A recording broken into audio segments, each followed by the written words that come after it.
दर्शकों, स्पॉटलाइट की अगली कड़ी में हम बातचीत करेंगे हरपाल राणा जी से। हरपाल राणा जी का पूरा का पूरा जीवन जो है वो ग्रामीण अंचल यानी कि दिल्ली देहात से जुड़ा हुआ है और उनकी पृष्ठभूमि भी दिल्ली का देहात ही रहा है। हरपाल राणा जी, मेरा सवाल है आपसे कि जिस तरह से नई प्रौद्योगिकी आ चुकी है, आईटी क्षेत्र में क्रांति आ चुकी है, दिल्ली के से जो सटे या दिल्ली में जो गांव थे उनका शहरीकरण, वो शहरीकृत गांव कहलाते हैं, तो उनकी जीवन शैली में क्या परिवर्तन आया और आप क्या चाहते हैं कि उनकी जीवन शैली इस आज के वर्तमान दौर में भी कैसे हो? देखिए, ये दिल्ली के जो गांव की स्थिति है वो बहुत ही ख़ास तौर से शहरीकृत गांव, अभी सरकार ने 2019 में सभी गांवों को शहरीकृत कर दिया है।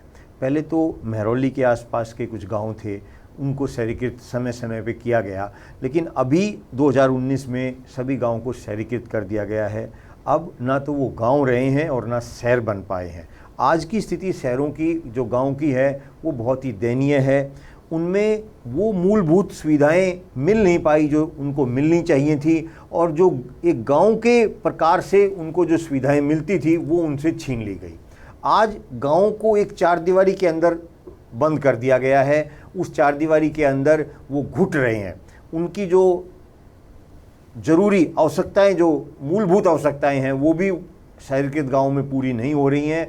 उनके लिए ना तो कोई घूमने के लिए पार्क हैं। आप मैं दक्षिण दिल्ली के गांव की बात करूं तो जितनी भी कॉलोनी बनी है, जितनी भी डीडी ने ज़मीन ली है, जितनी भी इंस्टीट्यूट बने हैं, सब ने अपनी अपनी बाउंड्री चार दीवारी कर दी है और उस चार दीवारी में उनको घूमने की तक की, अंदर जाने तक की इजाज़त नहीं है। तो ना तो वो गांव रहे और ना वो शहर हो पाए। उनकी स्थिति बहुत ही खराब है।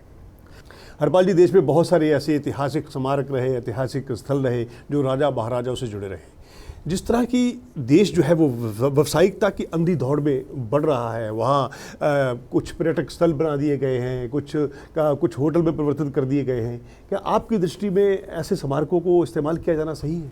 देखिए, मैं दो उदाहरण देना चाहूँगा कि बल्लभगढ़ में अमर शहीद राजा नाहर सिंह जी का जो महल था वो 1997 में होटल मोटल उसमें खोल दिया गया और 2002 में शराब का बार तक खोल दिया गया। इससे बड़ा दुर्भाग्य और क्या होगा, जिन्होंने 1857 में 134 दिन तक दिल्ली को आज़ाद रखा, उन राजा नाहर सिंह जी के महल में, शहीद राजा नाहर सिंह जी के महल में शराब का बार चलाना कितना उचित था? इसके लिए सरकारें कह रही हैं कि हमने बार बंद कर दिया तो ये हमारी आर्थिक हानि होगी। हालांकि बहुत से व्यक्तियों के प्रयासों के बाद वो 2019 में बंद हुआ। इसी तरह से मैं बताना चाहूँगा कि भोपाल में शहीद चंद्रशेखर आज़ाद जी की एक प्रतिमा हटाकर वहाँ पर अर्जुन सिंह जी की प्रतिमा लगा दी गई। इसके लिए 1 साल तक प्रयास किया गया। प्रतिमा तो अभी अर्जुन सिंह जी की नहीं हटी है, लेकिन मेरा ये कहना है कि शहीदों का अपमान हो रहा है। सम्मान तो हो ही नहीं रहा है, शहीदों का अपमान हो रहा है। देश में राजगुरु सुखदेव, भगत सिंह, चंद्रशेखर आज़ाद जैसे 6 लाख से अधिक स्वतंत्रता सेनानी हुए, लेकिन एक भी स्वतंत्रता सेनानी को आज तक शहीद का दर्जा नहीं दिया गया है। ये कितने बड़े दुर्भाग्य की बात है। अच्छा, आप गाँव में जब भी हम ये कोरोना काल में हमने देखा कि प्रधानमंत्री नरेंद्र मोदी ने कहा, जब मजदूरों की पलायन की समस्या हुई, लाखों मजदूर सड़कों पर धूप में अपने बच्चों के लिए हुए, बहुत से हमने दृश्य देखे जो बहुत ही भावुक कर देने वाले थे। और प्रधानमंत्री जी ने कहा कि गांव आत्मनिर्भर होते तो शायद ये दृश्य देखने को नहीं मिलते, ये समस्या बहुत कम होती। तो गांव को आत्मनिर्भर, आज आज़ादी के 73 वर्षों बाद भी हमें ये कहना पड़ रहा है कि गांव आत्मनिर्भर कैसे बने, इसके बारे में क्या है? देखिए, आत्मनिर्भर जब बन सकते हैं जब गांव में वो सभी सुविधाएं दी जाएं। गांव में आज शहर के मुकाबले नाम मात्र की सुविधाएं दी जाती हैं।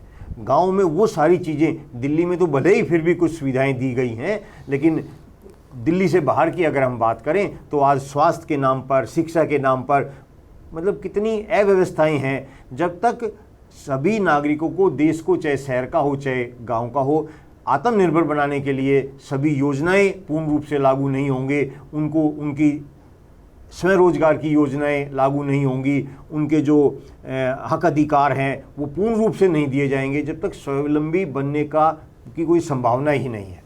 तो दर्शकों, दिल्ली देहात की हरपाल राणा जी को बहुत समझ है। वो ज़मीनी हकीकत से जुड़े हुए हैं, गाँव को आत्मनिर्भर बनाना है, तो वहाँ स्वरोजगार की योजनाएं जो है वो लागू करनी होगी। हरपाल राणा जी, स्टूडियो में आने के लिए आपका बहुत बहुत धन्यवाद। धन्यवाद, आपका भी बहुत बहुत धन्यवाद।